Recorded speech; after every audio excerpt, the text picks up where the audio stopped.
Have you ever wondered why some people work hard their entire lives, but never become rich, while others seem to let money work for them? Most people are taught study hard, work hard, and earn a paycheck. They spend their lives trading time for money, then use that money to buy things that make them feel better but not freer.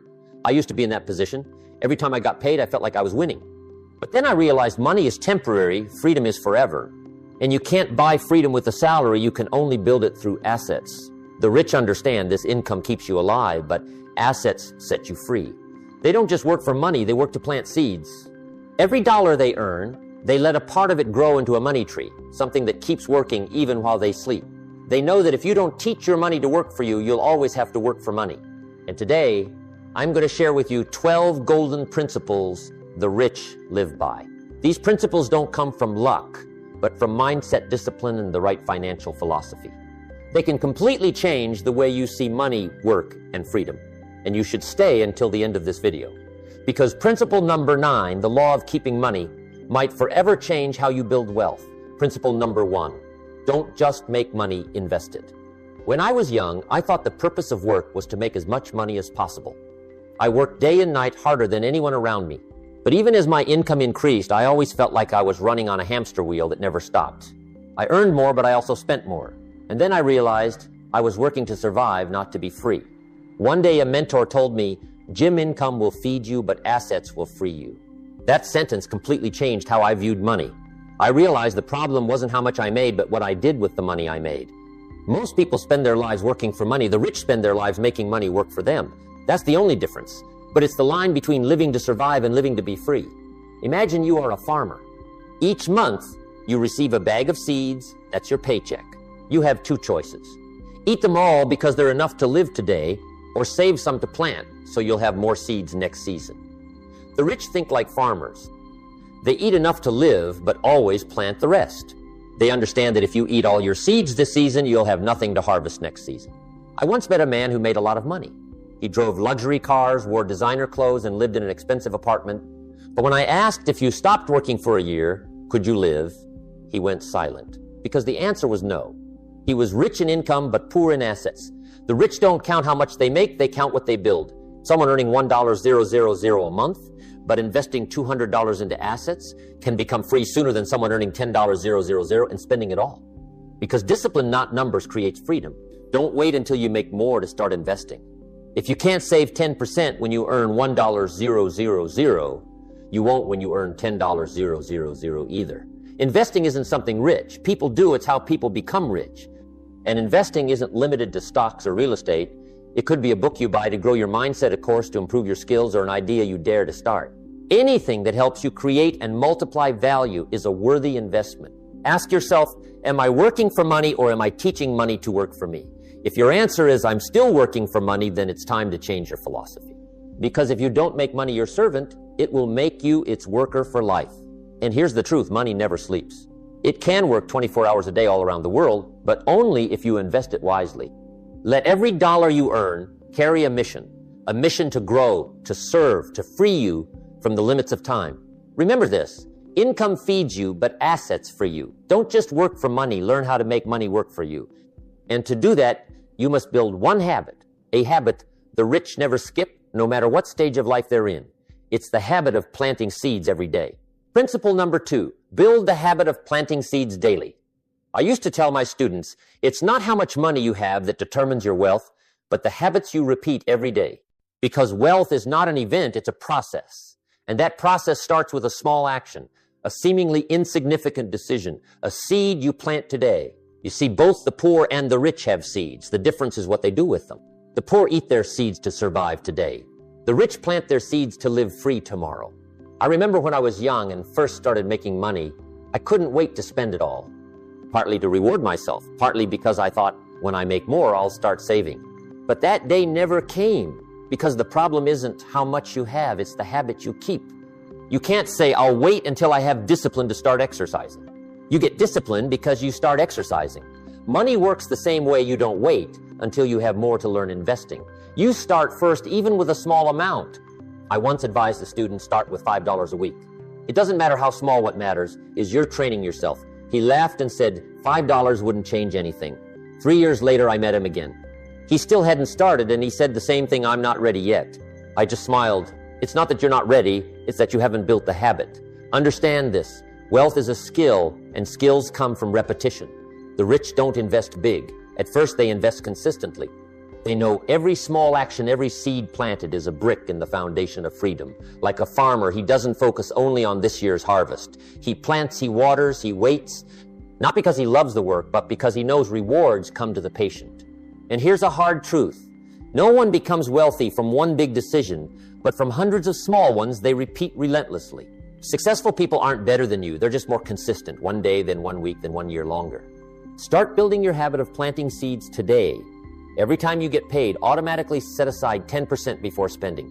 If you can't do 10%, start with 5%, even 2%. Don't see it as money lost. See it as seeds sent to your future, because you can't expect to harvest if you never plant. And you can't become free if every dollar you earn has no purpose. One thing I've learned from my own experience is discipline is not restriction. It's the bridge between dreams and success. The habit of planting seeds is the highest form of discipline. You plant today to harvest tomorrow, and every time you stay consistent, you're proving to yourself that you deserve freedom. So I want you to ask yourself, what kind of seeds am I planting each day for my future or for my procrastination? If you plant the seeds of discipline, you'll harvest freedom. If you plant the seeds of spending, you'll harvest worry. Life doesn't favor anyone. It simply gives back the kind of seeds you've planted.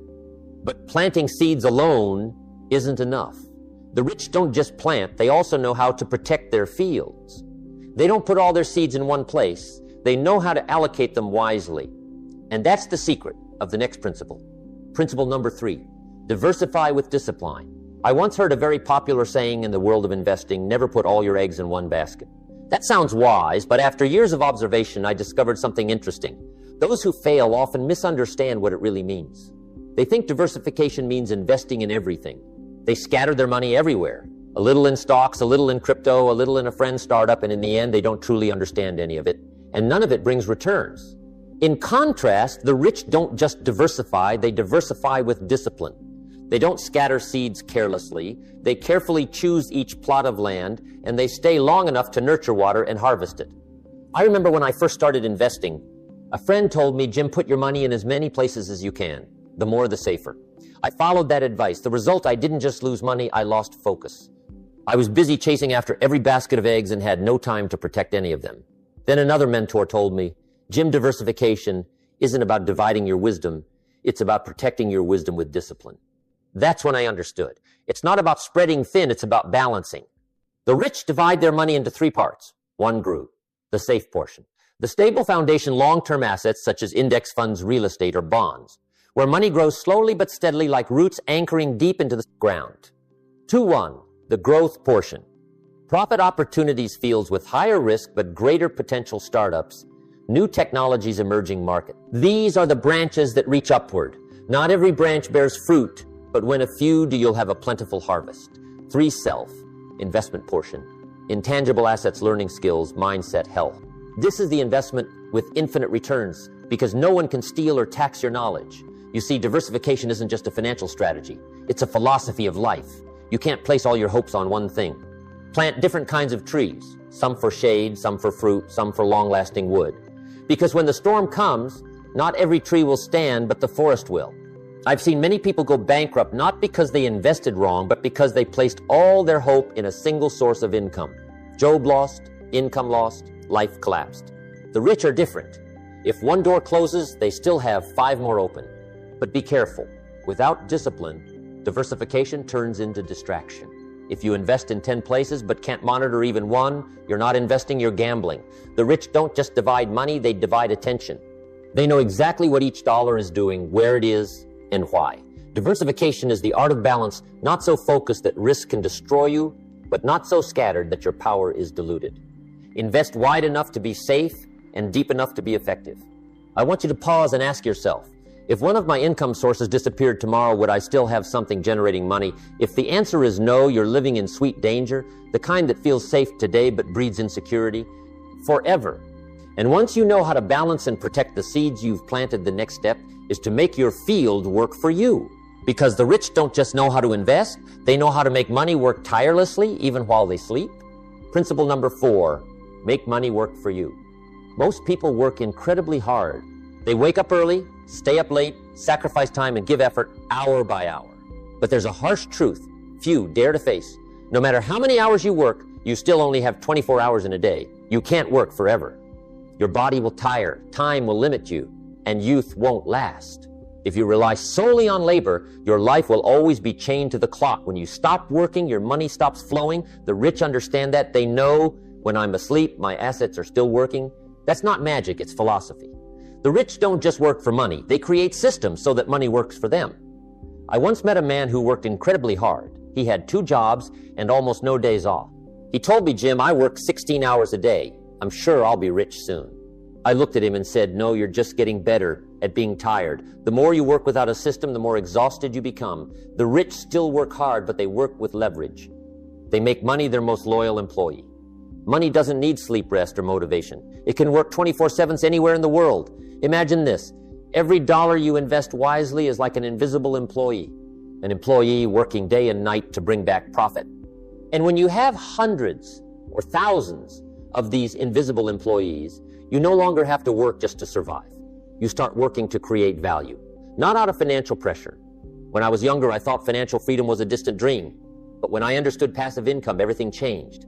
I started putting part of my income into assets that generated cash flow, dividend-paying stocks, rental real estate, small businesses that could operate without me daily. At first, those streams of cash were tiny, but they kept flowing even while I was with my family reading or sleeping. And then, bit by bit, I discovered the magic of compound interest. Every dollar earned created more dollars. Every new income stream nurtured another, like seeds sprouting endlessly into a vast field. That's when you move from working for money to managing cash flow. If you want that start by building your first stream of passive income, don't wait until you have a lot, because the rich don't start big, they start consistent. Begin by opening an automatic investment account, an index fund, or buying a small income producing asset. It could be a $50 dividend or a room for rent. The amount doesn't matter, the principle does. My money must work for me, not sit idle. And once that first stream starts flowing, multiply it. Turn 1 into 2, 2 into 5, 5 into 10. Because the more employees name money you have, the closer you get to freedom. Ask yourself, if I couldn't work tomorrow, how many income streams would still be feeding me? If the answer is none, then it's time to start building your financial workforce. Let your money become your silent army working day and night, because you can rest, but freedom must never sleep. But there's another secret. The rich understand better than anyone. They don't just make money earn profits. They make value earn money. They know that wealth flows to those who serve more people and serve them better. And that's the next principle. Principle number 5, serve value, not hours. I used to think the only way to make more money was to work more. I worked overtime, took on extra tasks, stayed up later than everyone else. But no matter how hard I tried, I still hit a ceiling because my time is limited. Then a mentor told me something that changed me forever. Jim, money doesn't follow the hardest worker. Money follows the one who creates the most value. That's when I understood society doesn't pay you for your time. It pays you for the value you create within that time. If you're paid $10 an hour, it's not because your hour is worth $10, but because the value you deliver to others in that hour is only $10. And if you want to increase your income, you don't need to work. 20 hours a day, you need to increase your value. I used to be an average salesperson. I thought my job was to sell to earn commission. But one day I changed my thinking. My job isn't to sell, it's to help people buy what they truly need. And you know what? My income doubled, then tripled. Not because I worked more, but because I served better. That's the philosophy of the rich. Money doesn't follow hard work. It follows usefulness. The more people you help and the better you help them, the more valuable you become, and money will find its way to you. Look at the most successful people in the world. They aren't paid because they work more, but because they solve bigger problems. Elon Musk isn't paid because he works 18 hours a day. He's paid because he creates solutions for millions. Jeff Bezos doesn't sell time. He builds systems so value can scale infinitely. And in today's world, the world of technology, AI, the creator economy, the winners aren't those who work more, but those who leverage intellect and systems so their value reaches more people. You can start small. If you're an employee, ask, how can I help the company save, improve efficiency, or serve customers better? If you're an entrepreneur, ask, how can I help more people with less cost? If you're a creator, ask, what pain am I solving for my audience? With my content. Because every dollar you receive comes from someone who believes the value you created is greater than the price they paid. I once met a wealthy man. I asked him, "What's your secret to success?" He smiled and said, "I stopped asking how can I make more money and started asking how can I help more people." That answer is the key. When you shift your focus from making money to serving money, it starts finding you. It's no longer a chase, but an attraction. No longer pressure, but the natural result of value. This world doesn't lack money. It lacks people who create real value. And when you become one of them, money will find you faster than you think. Ask yourself, what value am I creating today? Who am I enriching, others or myself? If you stop thinking in hours and start thinking in value, you will no longer be limited by the clock. You'll step into a new world where income is measured not by hours, but by impact. And when you've learned how to create value, the next step is to protect that value. Because many people make money, but soon after they lose it all. Not because they invested wrong, but because they didn't control what they had. That's the next principle. Principle number 6, control cash flow. Know where your money goes. I once told a student, if you don't tell your money where to go, it will disappear on its own. And that's one of the most expensive lessons I ever learned. It's not that people fail because they earn too little. Most fail because they don't know how much they're spending. You see, most people don't go broke because of one big decision. They drown in thousands of small ones. A coffee every morning, a few meals out each week, those just a few dollars a month subscriptions they never use. All those little things, bit by bit, quietly drain their cash flow without warning. I once sat down with a young man who earned quite well. He said, "Teacher, I don't understand why I run out of money every month." I smiled. "All right, let's take a look."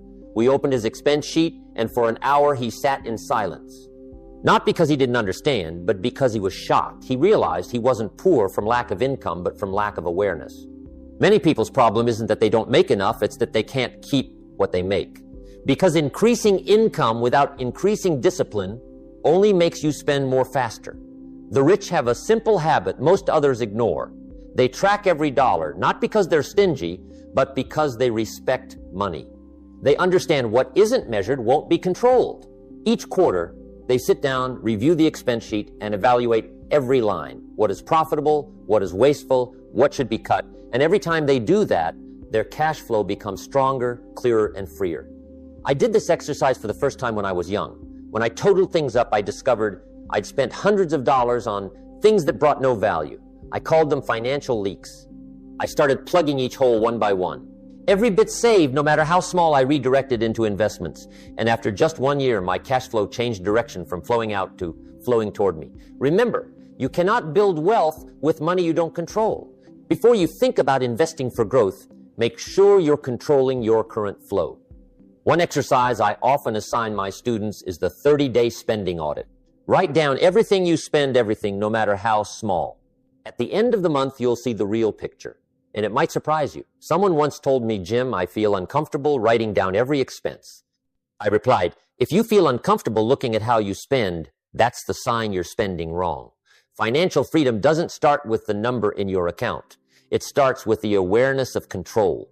When you know exactly where every dollar is, you have the power to decide what it does next, serve you or abandon you. Imagine if each month you cut 10% of wasteful spending and invested that into income-producing assets. In a year, that becomes a foundation. In 10 years, it could become freedom. Because today's control is the base of tomorrow's wealth. I want you to ask yourself, am I controlling money or is money controlling me? If you don't have an answer yet, start tonight, sit down, record review, and adjust. You don't need a perfect plan, just a clear decision from today on. I will tell my money where to go. And when you've learned to control every dollar you earn, it's time to level up your thinking. The rich don't think only about today. They think about generations to come. They don't just make money, they build a legacy. And that's the next principle. Principle number 7, think legacy, build lasting wealth. I once said, the smart make money to live. The wise make money to be free.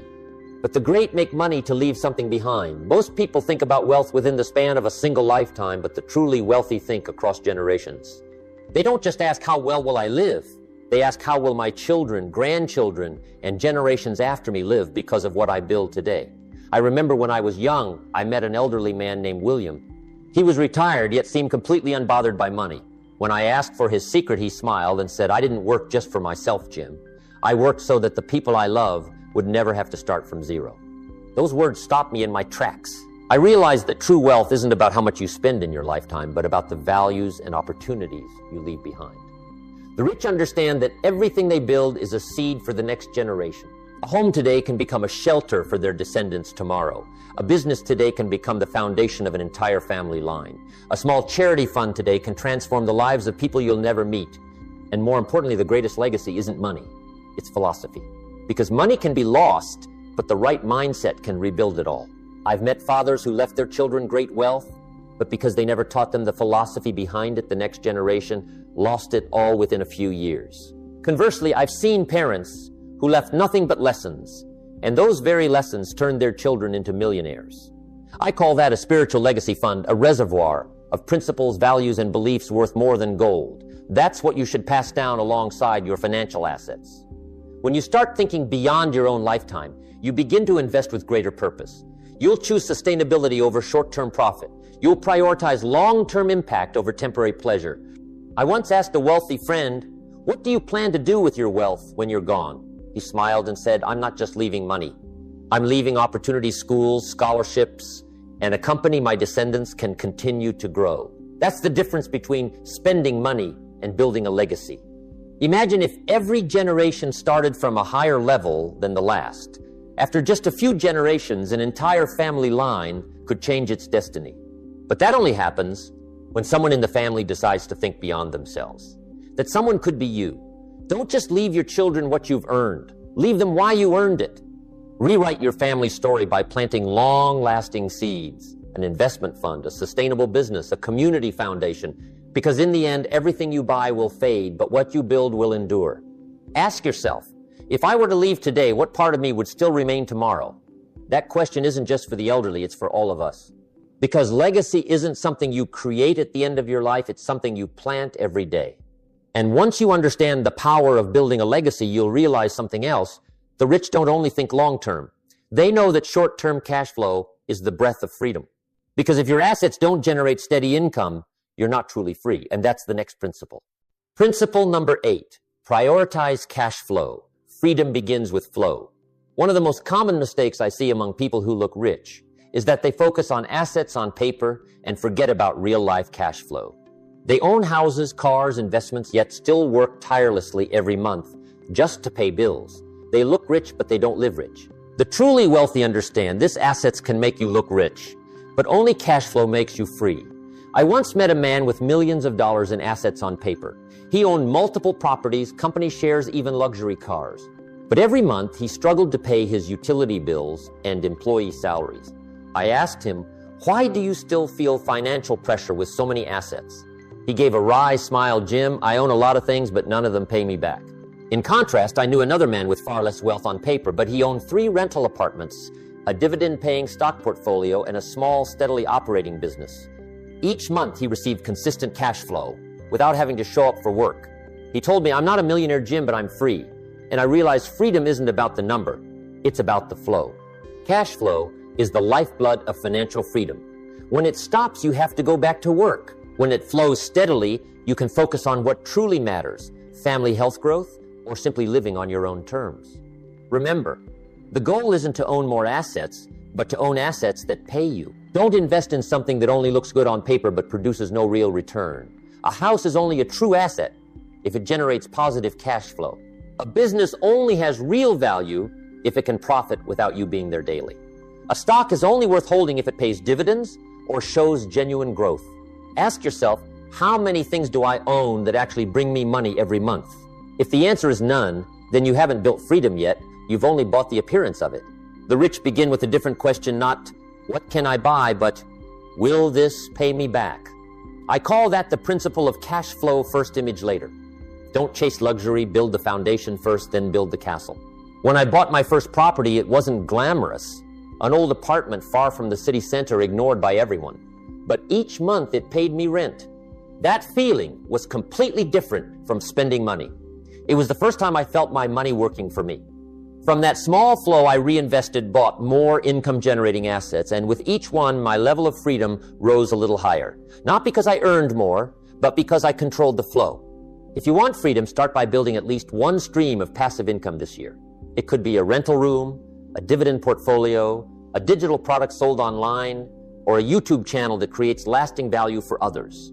Never underestimate small cash flow, because every great river begins with a single drop. And when you have your first stream, protect it, expand it, multiply it into a system. One day you'll wake up and realize money is still flowing even when you're not working. That's when you're truly free. But there's one more secret few people realize. You can create countless streams of income, but if you don't know how to keep what you earn, you'll lose it all. And that's what the rich understand better than anyone. The key isn't just in making money, but in keeping it. Let's move on to the next principle. Principle number 9, keep what you earn, the art of tax optimization. I once asked a wealthy friend, what's the biggest secret to becoming rich? He smiled and said, Jim, it's not how much you make, it's how much you keep after you make it. At that moment, I didn't fully grasp what he meant, until I saw two men with the same income. One grew wealthier year after year, the other still struggled, and the only difference between them was how they managed taxes. The first saw taxes as a burden, the second saw taxes as a game with rules, and whoever understands the rules wins. You see, most people work hard their entire lives but never learn how to keep what they earn. They let the government, inflation, and ignorance erode their money bit by bit. Meanwhile, the rich learn the rules, so the rules serve them. I'm not talking about evading taxes, never. I'm talking about understanding tax law to use what's legal. Because tax laws are written to encourage value-creating behavior. If you know how to play correctly, you won't just keep more, you'll build wealth faster. When I started in business, I made mistakes too. Every time I made a profit, I paid taxes like a regular employee. I thought that was obvious. Until I met a financial advisor who asked me, Jim, do you want to be the biggest taxpayer or the wisest at keeping what you earn? That question stayed with me for days. Then he taught me how to set up a financial structure.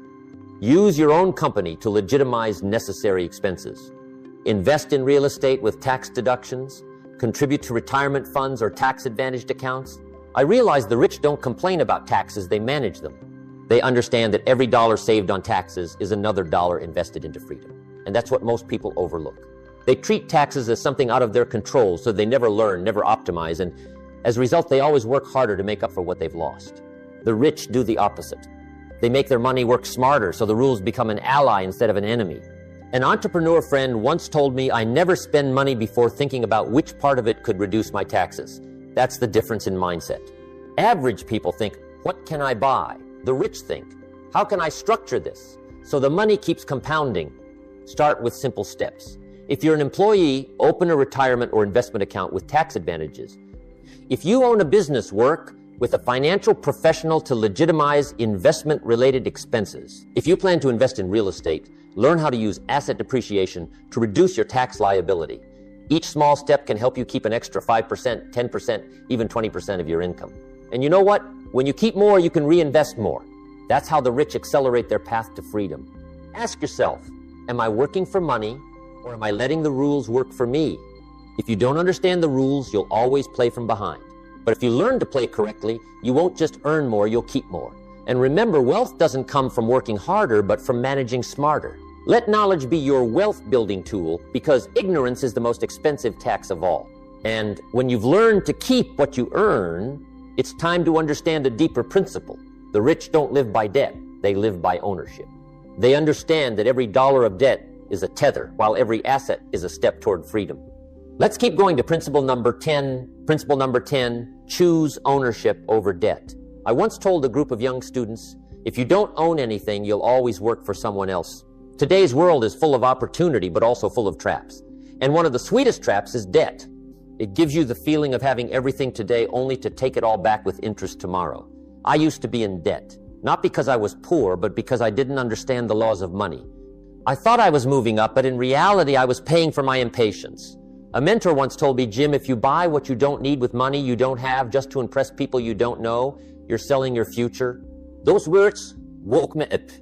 I realized many people work their entire lives to pay for things they enjoyed for only a few days. A new car, a new phone, a luxury apartment, they bring a brief feeling of being rich, but leave a long-lasting burden. The rich understand this boundary well. They distinguish between good debt and bad debt. Bad debt, what takes money out of your pocket every month, consumption, credit, emotional spending. Good debt, what puts money into your pocket investments, income-producing assets, cash-flowing businesses. They aren't afraid to borrow, but they only borrow to buy assets, not liabilities. If a debt doesn't help them create value, they avoid it, like a burning fire. I once met a man proud of his perfect credit.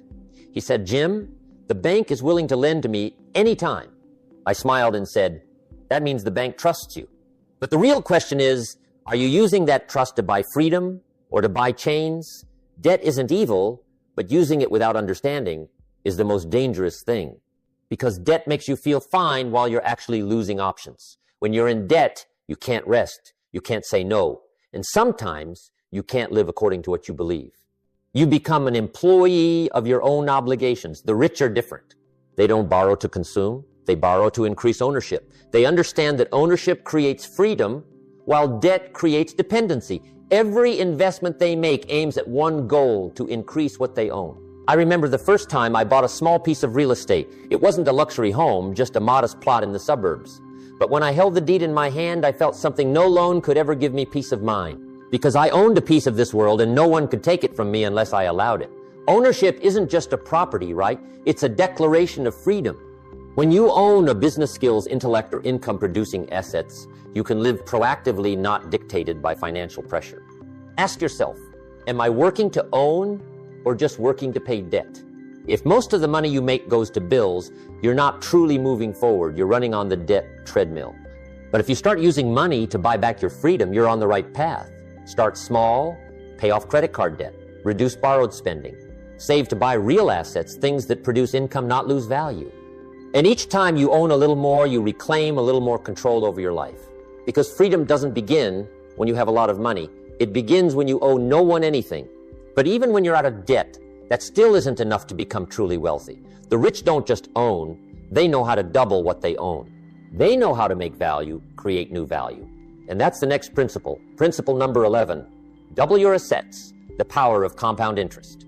Albert Einstein once said, compound interest is the eighth wonder of the doable world. Those who understand it, earn it. Those who don't, pay it. And he was right.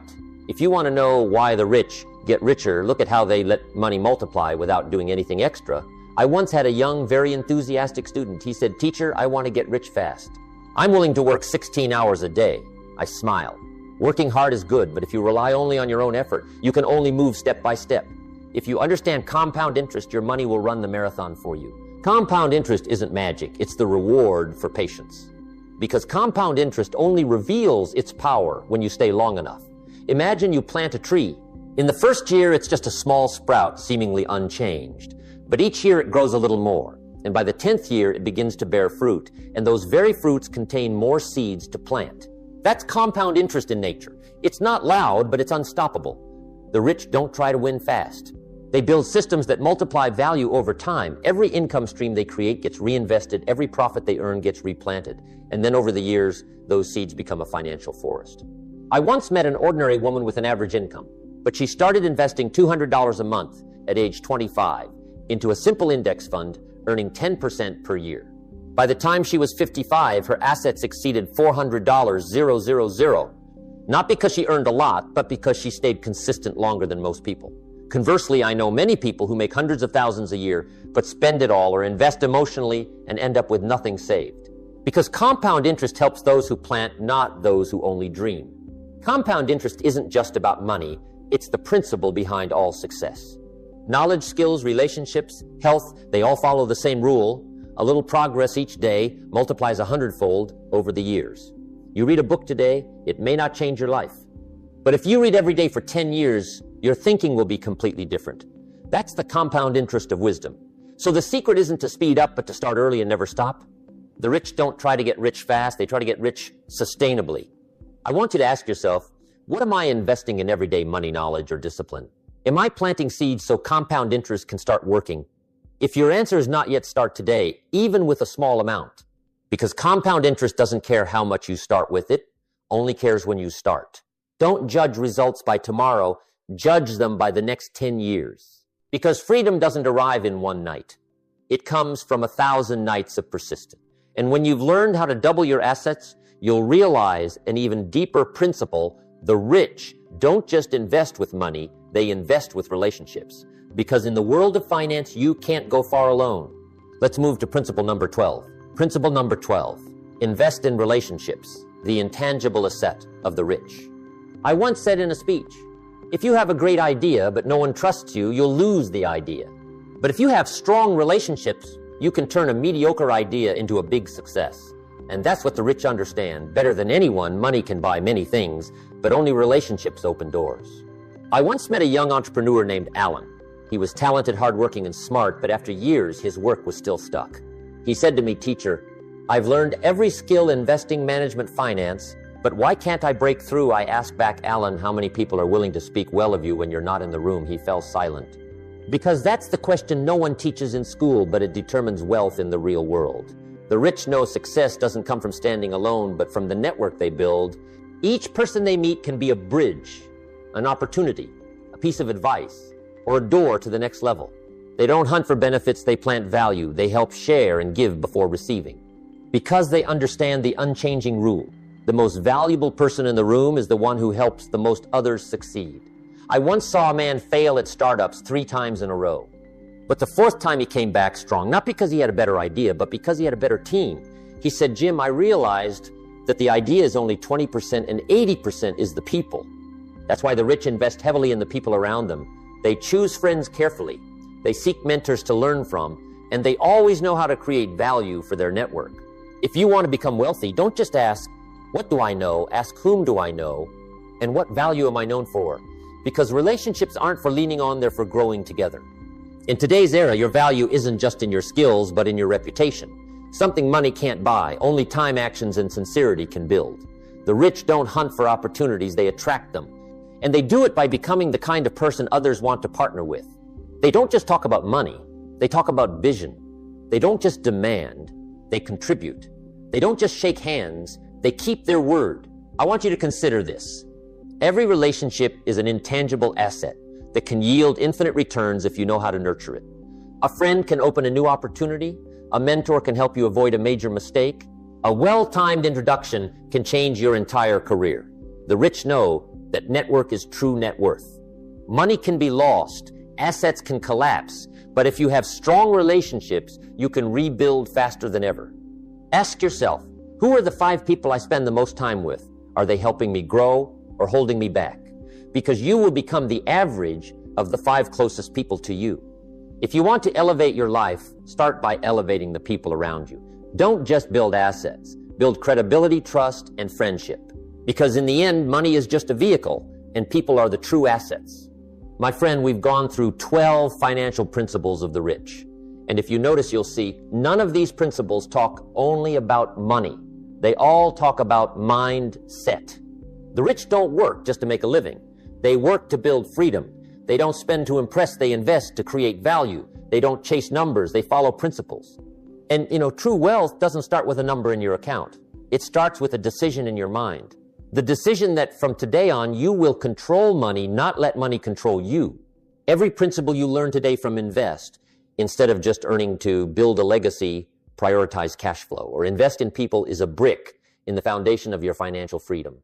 And every time you take action, no matter how small, you're laying another solid brick in your future. I once said discipline is the bridge between dreams and success. Now you have the map, but that bridge is one you must cross yourself. No one can invest for you. No one can save for you, and no one can build a legacy for you. Start today. One small step, one habit, one right decision.